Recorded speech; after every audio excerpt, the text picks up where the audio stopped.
Good afternoon class 10th। देखिए हमने last video में यूनिट 2 आपको बता दिया था।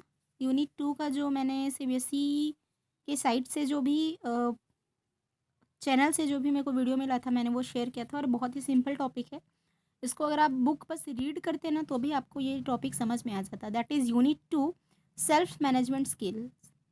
ठीक है, ये यूनिट 2 आपके 3 सेशंस में डिवाइड है। Stress management, working independently and practice stress activities for students. This is very important chapter. ये मैं बार बार बोल रही हूँ, आपका बुक 2 पार्ट में डिवाइड है। उसमें से हम लोग पार्ट ए अभी पढ़ रहे हैं, पार्ट बी हमने पढ़ लिया है। 5 यूनिट में से 4 यूनिट में से 3 यूनिट कंप्लीट कर लिए हैं। अभी पार्ट ए का सेकेंड यूनिट अभी स्टार्ट कर रहे हैं। ठीक, और वो भी कंप्लीट हो चुका है। सिर्फ मैं आपको यूनिट 2 जो है रिवाइज करूँगी। नेक्स्ट वीडियो से मैं आपको यूनिट 3 का स्टार्ट कराऊँगी। आ रही बात समझ में? तो स्ट्रेस मैनेजमेंट में हमने क्या पढ़ा था? देखिए, स्ट्रेस मैनेजमेंट आपने पढ़ा होगा कि स्ट्रेस क्या होता है। स्ट्रेस 2 टाइप्स के होते हैं। एक मतलब स्ट्रेस एक बॉडी एक्टिविटी है, ठीक है? बॉडी की एक्टिविटी होती है और ये 2 टाइप का होता है स्ट्रेस। एक तो होता है आपका बैड स्ट्रेस, दूसरा होता है आपका गुड स्ट्रेस, होता है। बैड स्ट्रेस में क्या होगा, मतलब जो भी स्ट्रेस हो उसको 2 कॉन्टेक्स्ट से लिया जाता है, ठीक है? गुड स्ट्रेस में क्या होगा, जैसे कि आपको एक टाइप का रिस्पॉन्सिबिलिटी को फील कराना, दैट इज़ गुड स्ट्रेस। ठीक है, जिसमें आपको एग्जांपल दिया था कि जैसे आप कहीं वाइवा के लिए जा रहे हो या इंटरव्यू वगैरह के लिए जा रहे हो तो अपने आप को जो आप प्रिपेयर करते हो, है ना, या स्टेज में आपको कुछ बोलना है ना, या स्पीच वगैरह देना है, तो हम क्या करते हैं, एक टाइप का स्ट्रेस या प्रेशर जो है फील करते हैं और उसी चक्कर में बार बार हम प्रैक्टिस करते हैं कि भाई मैं स्टेज में ऐसा बोलूँगी या ऐसा बोलूँगा। ठीक है, तो ये एक टाइप का स्ट्रेस है, but it gives a positive output. ये हमको पॉजिटिव आउटपुट प्रोवाइड कराता है। सो इस टाइप के स्ट्रेस को बोलेंगे गुड स्ट्रेस।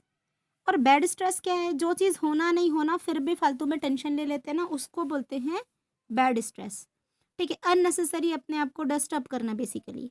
इससे क्या होगा, इसका बहुत सारा डिसएडवांटेज है। आपको रात को नींद नहीं आएगी, है ना, इरिटेशन होगा, हार्ट प्रॉब्लम हो सकती है, सडनली वेट बढ़ जाएगा या घट जाएगा, है ना, डिप्रेशन आता है, मेमोरी लॉस होती है, बहुत सारी चीज़ें जो आप याद कर होते हो वो भूलते जाते हैं धीरे धीरे धीरे धीरे, है ना। तो ये एक टाइप का बैड स्ट्रेस का इम्पैक्ट है ना। आप हमको बैड स्ट्रेस नहीं लेना है। तो बैड स्ट्रेस पे क्या होता है कि जो चीज़ नहीं होनी है फिर भी हम उसके बारे में अननेसेसरी सोचते हैं, है ना, तो वो एक बैड स्ट्रेस है।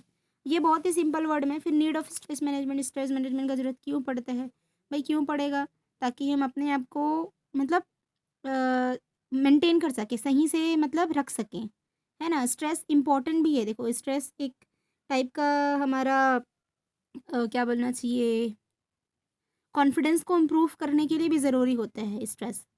ठीक है, और स्ट्रेस को मैनेज करना भी ज़रूरी होता है ना। स्ट्रेस जब आएगा तभी हम उसके चक्कर में ही हम कुछ और अपनी चीज़ अपने अंदर हम इम्प्रूवमेंट लाते हैं। अगर आपको कब कुछ रिस्पॉन्सिबिलिटी नहीं मिला मान लो के, तो आपको वो चीज़ फील नहीं होगा। जैसे मैं आपको स्पीच देने के लिए बोली, आप बिना सोचे समझे छोड़ना हो जाएगा, ओवर कॉन्फिडेंट होके अगर आप गए तो डेफिनेटली कुछ ना कुछ मिस्टेक होगा। लेकिन आप वही थोड़ा सा स्ट्रेस लेके आप उसको उसकी प्रैक्टिस करोगे and you start thinking about your speech, और जो भी चीज़ें हैं आप उसके बारे में सोचना स्टार्ट करोगे, तो फिर वो डेफिनेटली एट लास्ट मोमेंट पे या जब आखिरी आप जब आउटपुट दोगे तो वो बहुत ही अच्छा आउटपुट मिलेगा। ठीक, स्ट्रेस का नीड क्या है, सबसे पहले तो ये हमको मेंटेनिंग हेल्थ, हम हेल्थ मेंटेन भी करते हैं, improving mood, boosting immune system, improving productivity, तो ये सभी इंपॉर्टेंस है स्ट्रेस का।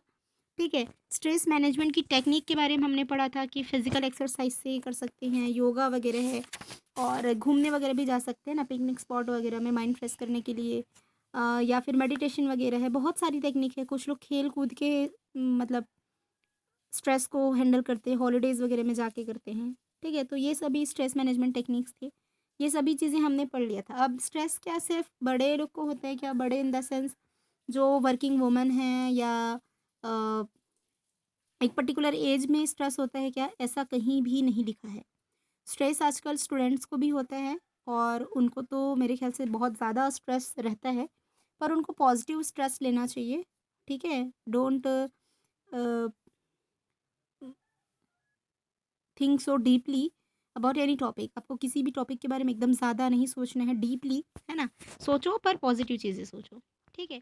तो स्टूडेंट्स मैंने मतलब स्टूडेंट्स भी स्ट्रेस जो है फेस करते हैं, तो उसके बारे में दिया है। तो स्टूडेंट्स के स्ट्रेस को कौन कौन इम्पैक्ट डालते हैं, तो सोशल फैक्टर, ये आपका बेटा पढ़ा गधा है तो ये है तो वो है, तो आधा टेंशन में बच्चे ऐसे ही परेशान हो जाते हैं।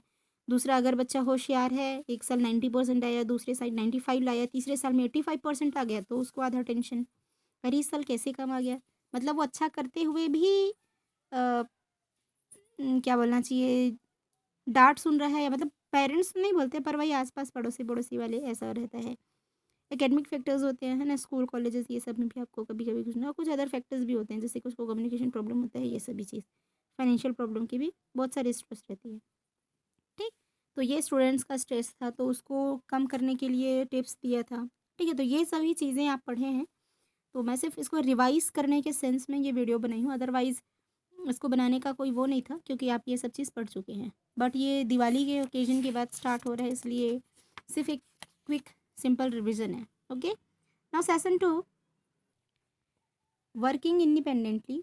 तो हमको पता है कि वी आर सोशल एनिमल, हम लोग एक सामाजिक इंसान है ना, हम लोग सोसाइटी में रहते हैं, हम लोग को शुरू से बताया जाता है कि ये हमारा घर है, चार लोग के सामने ऐसा रहो, ऐसा खाओ, ऐसा पियो, ऐसा चलो, है ना, ये सभी जगह होता है, ठीक है। तो वो चीज़ अगर मतलब हमको तो सोसाइटी में रहना ही है, साथ में हम अपने आप को कैसे यूनिकली आइडेंटिफाई करें, है ना, 100 लोगों की भीड़ में हम अपने आप को कैसे अ, अलग दिखाएं, समझो। तो उस चीज़ को यहाँ पे बताया है कि अगर आपको इंडिपेंडेंटली वर्क करना है तो आप कैसे करोगे। तो जब आप इंडिपेंडेंटली वर्क करते हो तो आप पे बहुत सारी इम्प्रूवमेंट आती है ना। आप अपने आप को प्रॉपर हैंडल कर पाते हो, आप थोड़ा सा स्ट्रेस भी लेते हो, बट आप फुल रिस्पॉन्सिबिलिटी लेते हो किसी भी काम का हो, ठीक है, आपका उस काम में पूरा ओनरशिप रहता है, एंड वहाँ पे कोई और डिस्टर्ब करने वाला नहीं, या कोई स्पेशल कोई ऑर्डर नहीं, आपको उस काम का पूरा रिस्पॉन्सिबिलिटी रहता है, ठीक है। आप सुपरवाइजन भी आप खुद के काम का कर सकते हैं, ठीक है, and you are capable of completing the work, है ना, within the time limit, जितना टाइम आपको मिला है उसके हिसाब से आपको उस टाइम को क्या करना रहता है, कंप्लीट करते हैं, है ना। यू आर सिंगल, या मतलब आप एक सिंगल रहोगे और आपकी ही वो रिस्पॉन्सिबिलिटी रहेगी, ठीक है, कोई ग्रुप में नहीं, या कोई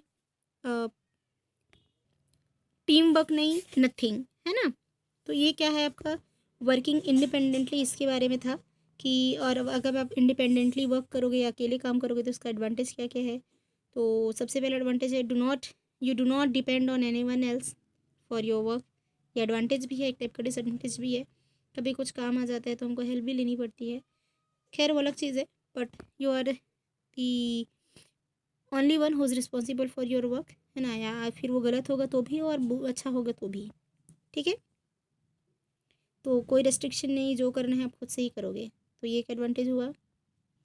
ये बहुत सारे एडवांटेजेस आपके गिवन हैं, इसको आप सिंपल पढ़ लीजिए, हैं, है ना, मुझे पता है आप पढ़ ली हैं, ये एक टाइप का रिवीजन बस ही है, आपको लग भी रहा होगा कि मैं वही वही बता रहे हैं, बट जिन्होंने नहीं पढ़ा है please please please please go to the session 2 and session 1 on session 3 of unit 2 and read once, ठीक है, एक बार आप पढ़िए, आपको पूरा समझ आ जाएगा। Work style for independent working, आप अगर अकेले कर रहे हैं तो कैसे काम करेंगे, तो in order to be successful and accomplished independent worker, one must develop a work style and that imbibes the following things. अगर आप किसी काम को इंडिपेंडेंटली करते हो तो आपको ये जो चीज़ें हैं आपको ध्यान रखना पड़ेगा। सबसे पहले आता है be own supervision critic and guide.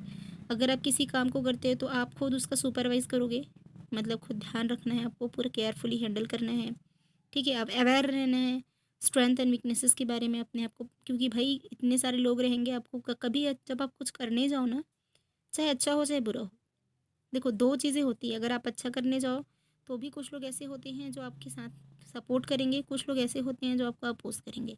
अगर आप बुरा भी करने जाओ, कुछ लोग ऐसे होंगे जो आपको अपोज करेंगे, बोलेंगे नहीं भाई ये गलत है, कुछ लोग बोलेंगे चल चल चल कुछ नहीं होता। तो हर जगह में आपको क्या कहते हैं, कोई ना कोई हमको ऐसा मिलता ही है, ठीक है। तो खैर वो अलग चीज़ है, कहीं कहीं से अलग जगह डाइवर्ट हो गए, पर ये देखिए be own supervision and critic and guide, तो आपका जो भी काम रहेगा आप खुद उसके सुपरवाइज़र होगे, आपको खुद क्या करना पड़ेगा, अ, खुद को आपको गाइड करना पड़ेगा, है ना। तो अगर कोई आपको बोलता है कि नहीं यहाँ पे ये चीज़ अवेलेबल है तो आप उसको जांचिए परखिए एंड देन इम्प्लीमेंट कीजिए। यहाँ पे एग्जांपल्स वगैरह भी दिए हैं।